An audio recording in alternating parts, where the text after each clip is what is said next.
సద్గురు జ్యోతిషాలయం నుండి 2026 మే నెలలో వార ఫలాలు 8వ తారీఖు నుండి మొదలు పెడితే 14 మే వరకు శుభాశుభ ఫలితాలు ఎలా ఉన్నాయి అని అంటే, వేసవి ఎక్కువగా ఉంది. అగ్ని నక్షత్రం కూడా 4వ తారీఖు నుంచి స్టార్ట్ అయింది.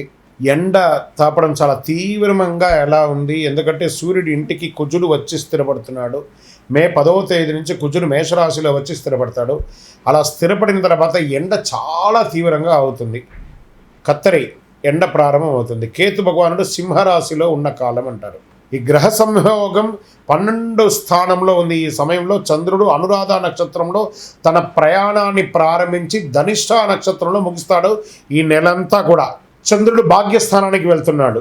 జ్యోతిశాస్త్రరీత్యా ద్వాదశ రాశుల్లో మొట్టమొదటి అయినటువంటి మేషరాశి మిత్రులారా, మీకు మే 8, 2026 నుండి మొదలు పెడితే మే 14, 2026 వరకు శుభాశుభ ఫలితాలు ఎలా ఉన్నాయంటే, మేషరాశి వారు గమనించండి. ఈ వారం జీవితంలో టర్నింగ్ పాయింట్లా చేసే సూచనలు చాలా కనబడుతున్నాయి. గురువు మీకు శుభదృష్టిని ఇస్తున్నాడు. శని ప్రభావం కొంత పరీక్ష ఇస్తుంది. కుజుడు మీ శక్తిని పెంచుతున్నాడు. ఆపర్చునిటీస్ ప్లస్ ప్రెషర్ 2 వచ్చే వారం. జాగ్రత్త.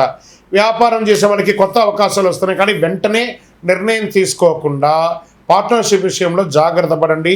ఉద్యోగస్తులకి కొత్త బాధ్యతలు వస్తున్నాయి, ప్రమోషన్స్లు కనిపిస్తున్నాయి, కానీ పేషెన్స్ చాలా అవసరం. ఇది ప్రైవేట్ రంగం వారికి అయితే కాస్త వర్క్లో ప్రెషర్ ఉంటుంది, అయినా సర్దుకుంటారు. ఆర్థిక పరిస్థితి డబ్బు రావడం ఉంటుంది, కానీ నిలవడం కష్టంగా ఉంటుంది. పెట్టుబడులు వేయాలంటే ఆలోచించి చేయండి. అన్ఎక్స్పెక్టెడ్ ఎక్స్పెండిచర్స్ వస్తాయి. చిన్న మిస్అండర్స్టాండింగ్ భార్యాభర్తల మధ్య, కుటుంబంలో తల్లిదండ్రుల మధ్య, అన్నదమ్ముల మధ్య వస్తుంది. పెద్దల మాట వినడం మంచిది.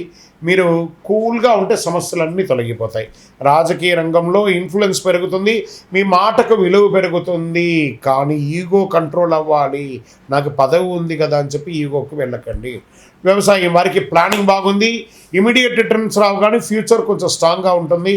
ఈ యొక్క మంచినీళ్ళ కొరత కోసం ప్లాన్ బోర్ని రీషెడ్యూల్ చేసుకోవడం అన్నీ చేసుకుంటారు. ఇంకా పెండింగ్లో ఉన్నటువంటి కోర్టు కేసులన్నీ కూడా స్లోగా మూవ్ అవుతాయి. త్వరగా ఫలితాలు రావడం కష్టం, కానీ కాంప్రమైజ్ ప్రయత్నాలు ఎక్కువ చేసుకోవడానికి ప్రయత్నం చేయండి. షేర్ మార్కెట్కి వచ్చిందంటే రిస్క్ తీసుకోకండి. లాంగ్ టర్మ్లో ప్లే చేయండి. షార్ట్ టర్మ్ లూజ్ ఛాన్సెస్ ఎక్కువ ఉన్నాయి. లాంగ్ టైమే మీకు చాలా సేఫ్. ఇంకా విద్యార్థులకి కాన్సన్ట్రేషన్ చాలా ఇంప్రూవ్ అవుతుంది. ఎగ్జామ్ ప్రిపేర్ అయ్యే వారికి మంచి టైం. హార్డ్ వర్క్ చేయండి. ఆరోగ్యం పట్ల స్ట్రెస్ వల్ల హెడేక్, బీపీ ఇష్యూస్ రావచ్చు. Sleep important. ఫోన్ అవాయిడ్ చేయండి. ఫుడ్ హ్యాబిట్స్ జాగ్రత్త. ఇంకా లక్కీకి వచ్చేసినప్పటికీ మధ్యస్థంగా ఉంటుంది. ఎఫర్ట్ మీదే రిజల్ట్ డిపెండ్గా ఉంటుంది. పరిహారాలు: మంగళవారం గణపతి పూజ చేయండి, హనుమాన్ చాలీసా చేయండి, ఎరుపు పువ్వులు, ఎరుపు వస్త్రాలు ధరించండి, ఎరుపు పుష్పాన్ని దేవుడికి ఇవ్వండి. గుడికి వెళ్ళి మీ వయస్సు ఎంత ఉందో అన్ని దీపాలు పెట్టండి. అద్భుతంగా ఉంటారు. మీ యొక్క వ్యక్తిగత జాతకం తెలుసుకోవాలనుకుంటే మీ పరిసర ప్రాంతాల్లో ఉన్నటువంటి గురువుని సంప్రదించండి. లేదా గురుగారు మీ ద్వారానే మేము జాతకం తెలుసుకోవాలనుకుంటున్నామనంటే మీ పేరు, date of birth, time of birth, place of birth మా యొక్క డిస్ప్లేలో కనబడుతున్నటువంటి నెంబర్కి వాట్సాప్ చేయండి, కాల్ చేయండి, మీ అపాయింట్మెంట్ ఫిక్స్ చేసుకోండి. విజయోస్తు. జ్యోతిష్ శాస్త్రం అనేది పడుతున్న వర్షానికి ఒక గొడుగు మాత్రమే, కానీ జ్యోతిష్యం జీవితం కాదు. మీరు మిమ్మల్ని నమ్మండి, మీ యొక్క ఇష్టదైవాన్ని, కులదైవాన్ని నమ్మండి. విజయోస్తు. చంద్రమౌళి వెంకటేష్ శర్మ.